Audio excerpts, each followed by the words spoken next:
एक गुरु का शिष्य बहुत बातूनी था। वह हर समय बातें करता रहता था, दिन भर इधर उधर की बातें करता रहता था और आश्रम के अन्य शिष्यों को सुनाता है। एक शिष्य को गालियां देता है, वह गपशप करता है और दूसरों के साथ अच्छा व्यवहार करने की कोशिश करता है। अपने मुंह से अपनी प्रशंसा करता रहता है और हमेशा अपने आप को गुरु के सामने सबसे बुद्धिमान और सिद्ध शिष्य साबित करने की कोशिश करता है। अपने को सभी शिष्यों से अलग और श्रेष्ठ मानते थे। उन्होंने कहा कि मैं एक अमीर परिवार का लड़का हूं। अगर मैं चाहता तो एक आरामदायक और शानदार जीवन जी सकता था, लेकिन मैं वह सब छोड़कर यहां आया क्योंकि मुझे सच्चाई की तलाश है। मैं खुद को जानना चाहता हूं, मैं जीवन को जानना चाहता हूं, इसलिए मेरा यज्ञ सबसे बड़ा है। एक दिन के पुजारी ने सभी शिष्यों को आश्रम में बुलाया और कहा कि आप सभी को अगले 1 महीने तक कुछ संकल्प लेना है। इससे आपका संकल्प मजबूत होगा और आप में आत्मबल का संचार होगा। आप सभी अपनी क्षमता के अनुसार कोई भी संकल्प ले सकते हैं और 1 महीने के पहले आप में से जो कोई भी अपने संकल्प को भंग करता है वह अपनी पुरानी दिनचर्या में वापस चला जाता है। सभी शिष्यों ने अपनी शक्ति के अनुसार बड़े या छोटे संकल्प लिए और गुरु को अपना संकल्प बताकर वहां से चले गए। लेकिन बातूनी शिष्य अपने को सबसे अलग और बड़ा दिखाना चाहता था। तभी वह गुरु की झोपड़ी में पहुंचा और बोला कि मुझे कोई छोटा संकल्प नहीं करना है, बल्कि अपने जैसा कोई बड़ा और महान संकल्प करना है। कृपया बताएं कि मैं कौन सा संकल्प लूं। उस बातूनी शिष्य की बात सुनकर गुरु मुस्कुरा दिए और कहा, क्या तुम मेरे द्वारा दिए गए संकल्प को पूरा कर पाओगे? क्या तुम्हारे लिए उसे पूरा करना संभव होगा? नहीं, ये तुम्हारे लिए संभव नहीं है। तुम इसे पूरा नहीं कर सकते तो अपना संकल्प खुद खोजो। शिष्य ने कहा, नहीं गुरु, मैं पूरा करूंगा। आप मुझे जो भी संकल्प दें, आप कृपया मुझे बताएं। शिक्षक ने कहा, ठीक है, फिर आप अगले महीने चुप रहेंगे, मुंह से एक शब्द भी नहीं निकलेगा। वह आपका संकल्प है। शिष्य ने कहा, गुरुजी, क्या यह संकल्प है? यह बहुत आसान है, केवल 1 महीने के लिए चुप रहना है। मुझे एक बड़ा संकल्प दें जो मेरे श्रेय के योग्य है, जिसे पूरा करने में मुझे परेशानी हो रही है। गुरु ने कहा, पहले आप इस संकल्प को पूरा करें। शिष्य ने गुरु की आज्ञा का पालन किया। वह उसी समय चुप हो गया और मुड़ा और झोपड़ी से बाहर चला गया। उसे चुप रहना बहुत आसान लगा। उसने किसी तरह चुपचाप एक दिन बिताया, लेकिन दूसरे दिन से उसके मन में न बोलने का बोझ बढ़ने लगा। तीसरे दिन उन्हें भारीपन महसूस होने लगा और चौथे दिन एक अजीब सी बेचैनी होने लगी, क्योंकि आश्रम के सभी शिष्य आपस में बात कर रहे थे। वह भी उनके सामने अपना पक्ष रखना चाहता था और उनकी बात बंद करना चाहता था, लेकिन उसका निश्चय उसके रास्ते में आ खड़ा हुआ। इसलिए वह सारा दिन केवल मुंह और आंखें ही बनाता रहा। ऐसे ही कुछ दिन और बीत गए और शिष्य बीमार पड़ गया। उसका सिर फटने वाला था, खाने पीने का भी मन नहीं करता था। वह बस बोलना चाहता था। वह मास्टर जी के पास गया और उनके सामने बैठ गया और उन्हें लिखकर कहा, मास्टर जी, मुझे बोलना है। बिना कहे मुझे सांस नहीं आ रही है, मेरा दम घुट रहा है, मैं अंदर से पागल हो रहा हूं। मैं क्या कर सकता हूं? क्या मुझे अपने संकल्प तोड़ देने चाहिए? मास्टर जी यह पढ़कर मुस्कुराए और कहा कि संकल्प तो टूटने के लिए होते हैं, लेकिन जो व्रत को पूरा करता है वही अपने भीतर की शक्ति को बढ़ा सकता है, और जो अपनी आंतरिक शक्ति को बढ़ा लेता है वही जीवन के पथ पर आगे बढ़ता है। बुद्धि और जागृति संकल्प लेना आपके हाथ में था और उसे तोड़ना आपके ऊपर है। आपके अनेक सहशिष्य संकल्प तोड़कर अपनी दिनचर्या में लौट आए हैं। अगर आप ऐसा नहीं कर पा रहे हैं तो आप अपने संकल्प को तोड़ भी सकते हैं और अपनी पुरानी दिनचर्या में वापस जा सकते हैं। लेकिन याद रहे, अगर आज आप इस छोटे से संकल्प को संभाल नहीं पा रहे हैं तो बाकी जिंदगी कैसे संभालते हो? मुझे शक है बाकी फैसला पूरी तरह तुम्हारे हाथ में है। वैसे भी फैसला पूरी तरह तुम्हारे हाथ में। वो बिना कुछ कहे वापस चले जाते थे और खुद को अपनी झोपड़ी में बंद कर लेते थे। झोपड़ी से बाहर आ जाते थे केवल अपने आवश्यक कार्यों के लिए। बाकी समय वह कुटिया के अंदर ही बैठा रहता था।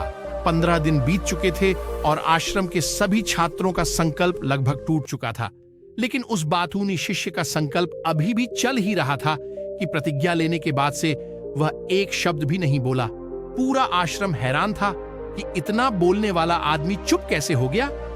15 दिन बाद वह अपने मालिक के पास गया और लिखित में कहा कि हे मालिक, मैं बाहर से चुप हूं, लेकिन मेरे अंदर कई आवाजें हैं। बहुत रोना और शिकायत है। मैं अंदर ही अंदर बात करता रहता हूं। मेरा मन तरह तरह के सवाल करता रहता है। बाहर से जितना शांत हूं, भीतर उतना ही कोलाहल है। मुझे संदेह है कि मेरा संकल्प अभी भी कायम है या नहीं। क्योंकि आपको बोलने की आदत है, आप बाहर से भले ही खामोश हों, लेकिन अंदर ही अंदर कहते रहते हैं कि आपको इन बातों और आवाजों से दूर जाना होगा। शिष्य गुरु को प्रणाम करके चला जाता है और भोर होते ही वह अपनी कुटिया छोड़कर जंगल में चला जाता है। कई दिन बीत जाते हैं और संकल्प का समय भी पूरा हो जाता है, पर वह शिष्य वापस नहीं आता। आश्रम में सभी को डर था कि जंगली जानवरों ने उसे खा लिया है। इस दौरान लोगों ने उसे खोजने का काफी प्रयास किया, लेकिन वह कहीं नहीं मिला। गुरु के सभी शिष्यों ने स्वीकार किया था कि जंगली जानवरों ने उन्हें अपना शिकार बनाया है, लेकिन मास्टर जी को ऐसा नहीं लगा। एक दिन आश्रम का एक शिष्य गुरु के पास आया और बोला, गुरु जी, बातूनी शिष्य को क्या हुआ? जानवरों ने मार डाला होगा। मालिक ने कहा, हो सकता है जानवरों ने उसका शिकार किया हो, लेकिन उसके न लौटने का कोई और कारण हो सकता है। हो सकता है कि वह जिस चीज के लिए वहां गया था वह मिल गया हो। शिष्य ने पूछा कि क्या ज्यादा बोलना हानिकारक है? गुरु ने कहा, यह भी मानव जीवन के कई दुखों में से एक है कि वो कभी चुप नहीं रह सकता। वो हमेशा कुछ ना कुछ कहता रहता है। हमारा आधे से ज्यादा दुख हमारे अकेले बोलने से होता है। ज्यादातर परिवारों के झगड़े की वजह हमारी बेवजह की बातें होती हैं। हम में से कोई भी चुप नहीं रहना चाहता। हम सिर्फ सामने वालों से कहना चाहते हैं जो कुछ भी हमारे मन में है। हम उसे समझाना चाहते हैं कि आप गलत हैं और मैं सही। कहां तक उचित है, क्योंकि दूसरा भी वही कर रहा है। और इस तरह सब एक दूसरे का सड़ा गला सामान ले रहे हैं, तो समय के साथ साथ उन्हीं बातों की परतें गिनते रहते हैं और एक दूसरे को सुनाते रहते हैं। इस तरह सुनने सुनाने का यह काम जीवन भर चलता रहता है। लेकिन इस अज्ञानता में हम अपना समय, अपना जीवन, अपनी समझ और सबसे महत्वपूर्ण वह अनमोल क्षण खो देते हैं जिसे जिया जा सकता है, जिसका अनुभव किया जा सकता है, जिसमें आनंद पाया जा सकता है। लेकिन बदले में हमें क्या मिलता है? कुछ भी नहीं। सब व्यर्थ जाता है। हम इस पागलपन में क्या खो चुके हैं? केवल कुछ लोगों को पता चलता है, बाकी लोगों को उनके आने का पता नहीं है, जैसे उन्हें उनके जाने का पता नहीं है। शिष्य ने कहा, फिर क्या इसका समाधान है? गुरु ने कहा कि आपके विचारों को पूरी जागरूकता के साथ देखना ही सभी मानसिक समस्याओं से बचने का एकमात्र तरीका है। दोस्तों, वर्तमान में रहें और पूरी सजगता के साथ अपना काम करें। यह प्रसिद्ध जापानी जैन मास्टर शुनरियु सुजुकी का कथन है, जिन्होंने अपनी पुस्तक जेन माइंड बिगिनर्स माइंड में विस्तार से बताया है कि कैसे एक व्यक्ति अपने दैनिक कार्य करने के साथ साथ जागरूकता का अभ्यास कर सकता है और एक जीवन भी जी सकता है। मानसिक रूप से स्थिर और सुखी जीवन आप चाहें, उस बातूनी शिष्य को आश्रम छोड़े हुए 3 महीने बीत चुके थे, पर उसका कोई समाचार न था। अब तक सब सहशिष्य भी उसके लौटने की आशा छोड़ चुके थे। लेकिन एक दिन वह आश्रम लौट आता है। उसे देखकर सभी चकित और प्रसन्न हुए, लेकिन अब वह छोड़ने वालों में से नहीं था। वह कुछ और के रूप में वापस आया। उसमें एक अजीब परिवर्तन महसूस किया जा सकता था। उसके चेहरे पर एक अजीब सा भाव था और उसकी आंखों में बड़ा सुकून था।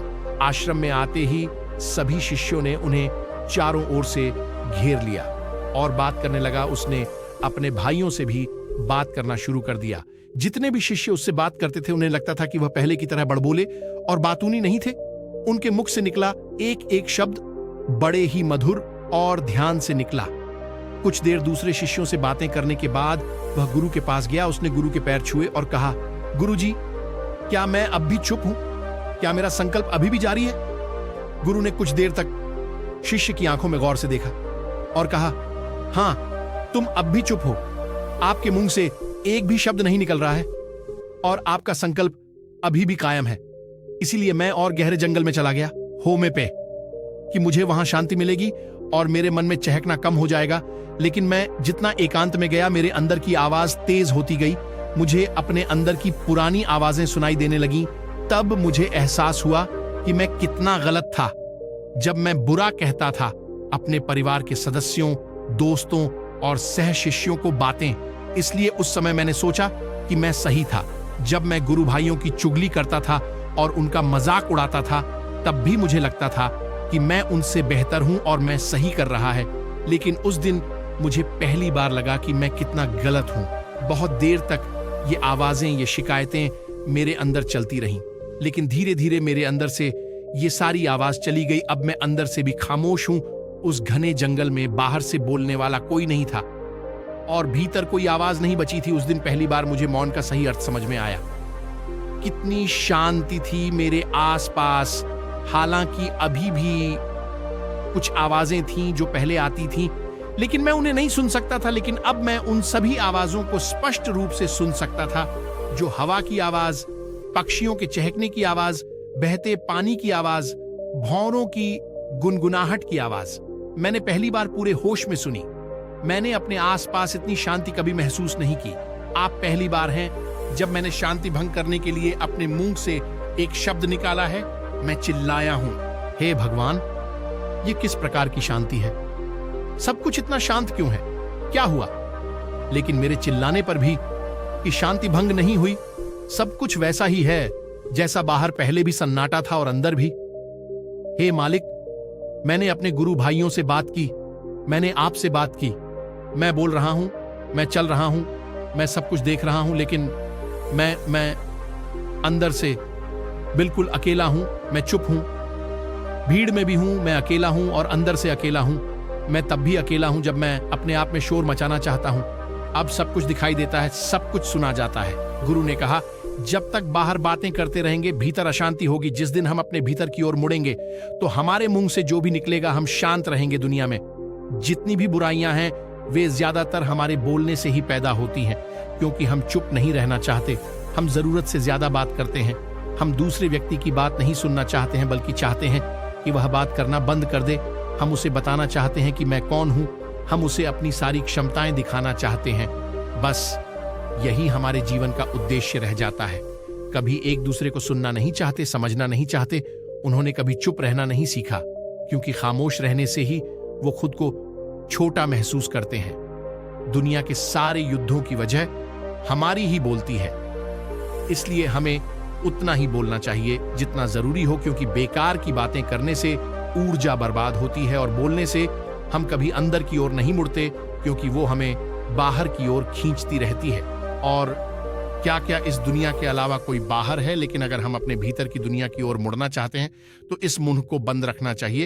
इसलिए जो सभी प्रबुद्ध हो गए हैं एकांत की ओर भागा, ताकि उन्हें ज्यादा न बोलना पड़े, न ज्यादा सुनना पड़े। वे अकेले रहें और शांत रहें, ताकि वे आसानी से भीतर की यात्रा कर सकें। लेकिन कोई चाहे तो इस दुनिया में रहकर भी एकांत में रह सकता है, शांत रह सकते हैं, लेकिन इसके लिए उन्होंने अपनी ऊर्जा बचाई होगी, जिसे वे व्यर्थ की बातों में बर्बाद कर रहे थे। दोस्तों, इस कहानी की सीख यह है कि व्यर्थ बोलने से आपकी ऊर्जा नष्ट होती है, और ऐसा कहना हमें वापस भीतर नहीं जाने देता, क्योंकि यह हमें बाहर की ओर झुकाए रखता है। और जो अपने भीतर यात्रा करना चाहते हैं उन्हें अपना मुंह बंद रखना चाहिए। मुझे आशा है कि आपको ये वीडियो पसंद आई होगी और आपको बहुत कुछ सीखने को मिला होगा।